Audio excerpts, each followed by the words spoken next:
പ്രശാന്തിന്റെ പരാതികൾ നേരിട്ട് കേൾക്കാൻ സർക്കാർ തീരുമാനിക്കുന്നു. മുഖ്യമന്ത്രി നേരിട്ട് കേൾക്കണമെന്ന് ചീഫ് സെക്രട്ടറി നിർദ്ദേശം നൽകുന്നു. നേരിട്ട് ഹാജരാണെന്ന് ആവശ്യപ്പെട്ട് പ്രശാന്ത് നോട്ടീസ് കൊടുക്കുന്നു. എസ് ശ്രീകാന്ത് വിവരങ്ങളുമായി ചേർന്നു. ശ്രീകാന്ത്, അത് ഒരു അസാധാരണ നടപടിയല്ലേ? ഒരു സിവിൽ സർവീസ് ഉദ്യോഗസ്ഥന്റെ കാര്യത്തിൽ മുഖ്യമന്ത്രി നേരിട്ട് ഇടപെടുകയും അദ്ദേഹത്തെ നേരിട്ട് കേൾക്കണമെന്ന് ആവശ്യപ്പെടുകയും ചെയ്തു. എന്തുകൊണ്ടാണ്? But why, Srikanth?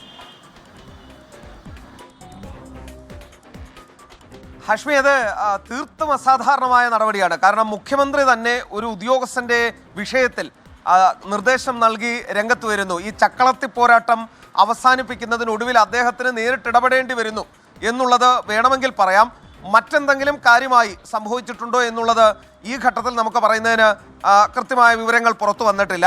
കിട്ടുന്ന വിവരമനുസരിച്ച് ഇതൊരു വലിയ ചക്കളത്തി പോരാട്ടമായി മാറുകയാണ്.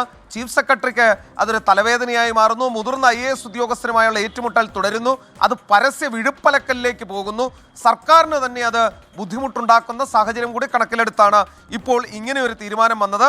പ്രശാന്ത് IASന് നേരിട്ട് ഹാജരാകാൻ, അടുത്തയാഴ്ച നേരിട്ട് ഹാജരാകാൻ നോട്ടീസ് നൽകിയിട്ടുണ്ട്. പ്രശാന്തിന്റെ പരാതികൾ നേരിട്ട് കേൾക്കാൻ മുഖ്യമന്ത്രി നിർദ്ദേശിച്ച പ്രകാരമാണ് നടപടി.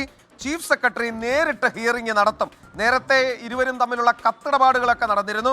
പക്ഷേ ആ കത്തിടപാടുകളൊക്കെ നമ്മൾ കണ്ടതാണ്. പൊതുസമൂഹത്തിലിട്ട് അതും വിഴുപ്പലക്കലിന് വിധേയമായിരുന്നു. തുടർന്നാണ് നേരിട്ടുള്ള ഹിയറിംഗിന് മുഖ്യമന്ത്രി നിർദ്ദേശം നൽകിയത്. വകുപ്പ് തല നടപടികളിൽ പരസ്പരം ആരോപണം ഉന്നയിച്ച് നീണ്ടുപോകുന്ന സാഹചര്യത്തിലാണ് ഹിയറിംഗ് നടത്താൻ തീരുമാനിച്ചത്. അതൊരു പ്രധാനപ്പെട്ട നടപടിയാണ്. കഴിഞ്ഞ നവംബറിലാണ് പ്രശാന്ത് സസ്പെൻഷനിലായതും. ഇതോടുകൂടി ഈ പ്രശ്നം തീരും എന്ന് കരുതാനൊന്നും വയ്യ.